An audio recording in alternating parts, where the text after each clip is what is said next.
Assalamualaikum Bu. Waalaikumsalam Bu Lilis. Mohon maaf Bu, saya mengganggu Ibu.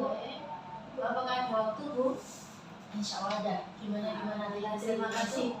Ini Bu, saya kan dapat tugas dari penggerak disuruh mewawancarai pimpinan sekolah. Saya mau mewawancarai Ibu untuk menjawab sejumlah pertanyaan sebagai tugas saya. Terima kasih ya. Gimana mulai aja lancar? Alhamdulillah lancar, mohon doanya semoga bisa 100%. Oke, bismillah ya. Bismillah Bu. Semangat. Ya Bu.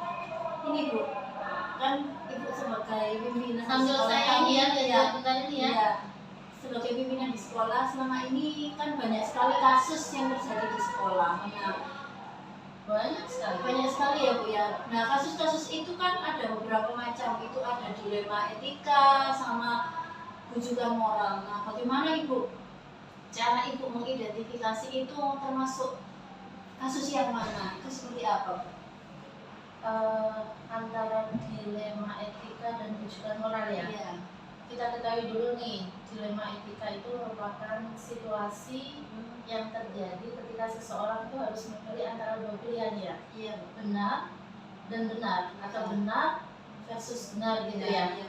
Terus kemudian ketika bujukan moral itu merupakan situasi di mana seseorang itu harus membuat keputusan antara benar dan salah gitu ya.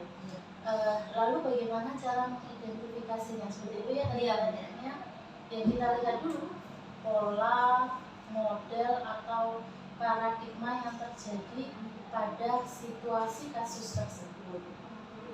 Kita analisa dulu.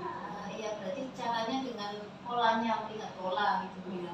Ibu selama ini ketika Ibu menjalankan pengambilan keputusan, terutama kasus-kasus di mana ketika ada muncul dua kepentingan yang sama-sama benar atau sama-sama dua-duanya ini mengandung nilai kebajikan, itu Ibu memilih yang seperti apa atau caranya itu bagaimana?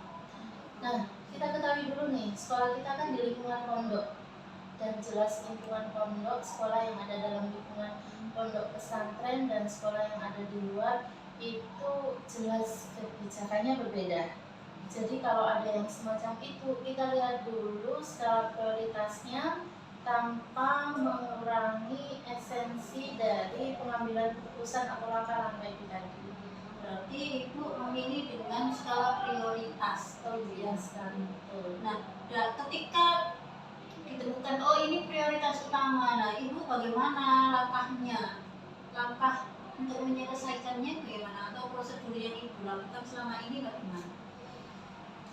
Langkah-langkahnya ya, yang pertama nih biasanya kita kenali dulu nilai-nilai yang ada dalam nilai-nilai dalam kasus tersebut.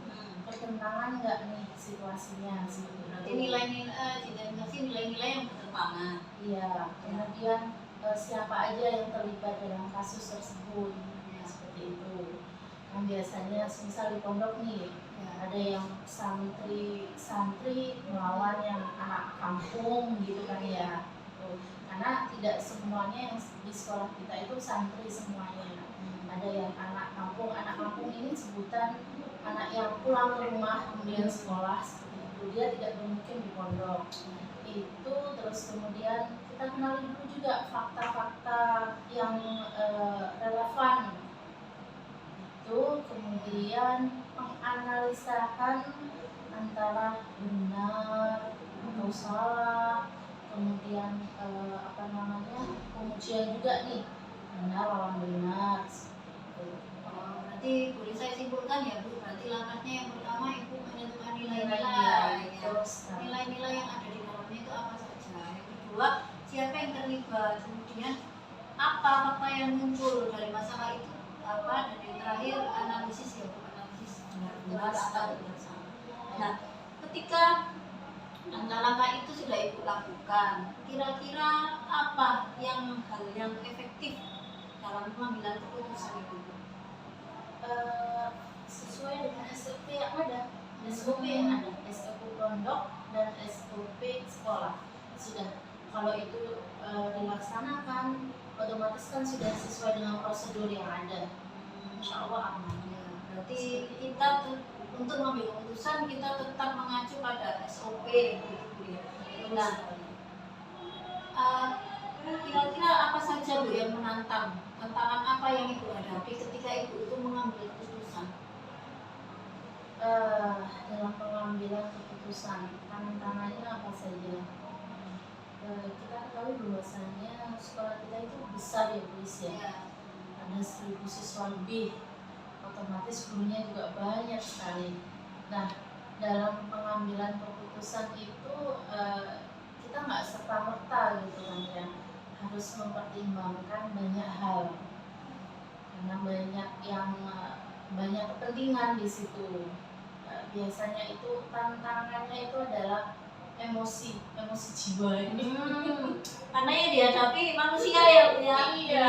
Gimana Beda dengan emosinya? ini benar Ya, banget. ya, betul. Berarti Yang ini setuju, yang ini nggak setuju. Ya, itu tadi Bu ya, yang benar-benar versus benar salah ya Bu ya. Iya. Berarti tetap tantangan yang dihadapi dalam pengambilan keputusan adalah emosi gitu ya. Akhirnya keputusan terakhir kalau memang sudah seperti itu, oke, kita berjalan sesuai SOP yang ada. Ini pondok, ini sekolah sudah aman. Sudah seperti itu. Menarik sekali ya Bu ya, ini dan menantang sekali bagi saya. Ya Allah. Nah, kira-kira kan kasusnya banyak sekali Bu ya. Oke. Apakah Ibu itu bagaimana cara mengatasinya? Apa punya jadwal berkala atau ketika ada masalah Ibu selesaikan di tempat, atau mungkin Ibu punya prosedur tertentu, punya SOP tertentu dalam melaksanakan kasus-kasus itu, dalam menyelesaikan Penyelesaiannya ya. Iya. Biasanya tergantung pada kasusnya.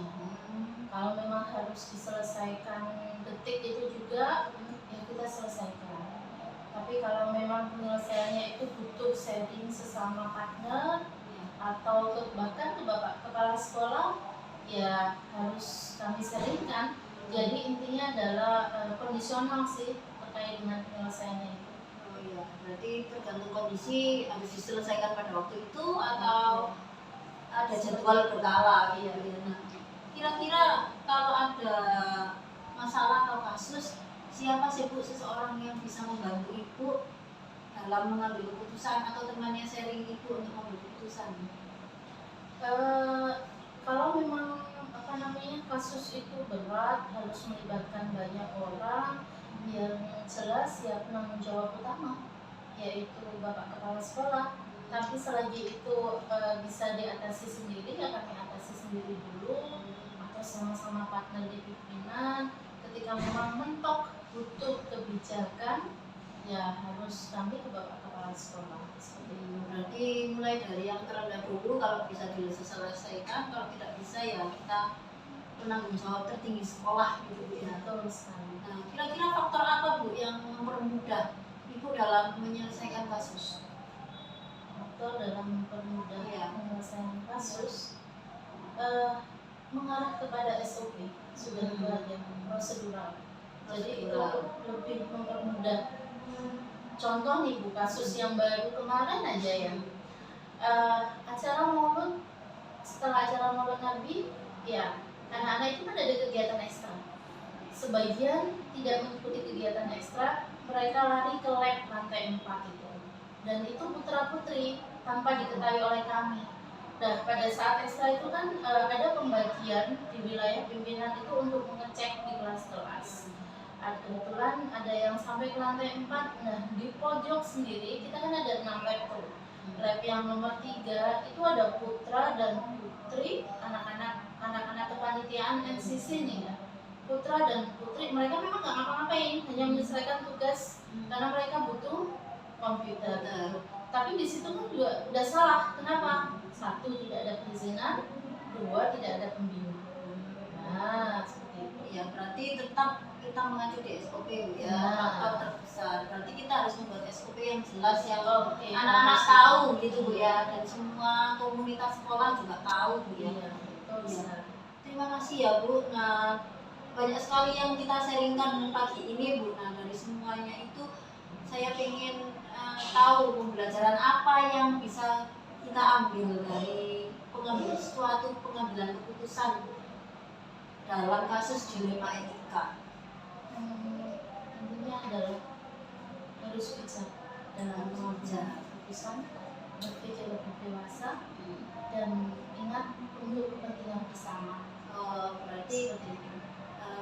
bisa saya simpulkan harus bijak, kemudian bertanggung jawab ya Bu Iya, ya. tentu saja Bertanggung jawab, kemudian berpihak kepada siswa, itu Bu ya, berpihak tetap karena kita mungkin di sekolah yang utamanya kita adalah siswa, jadi kita harus semuanya berpihak kepada siswa.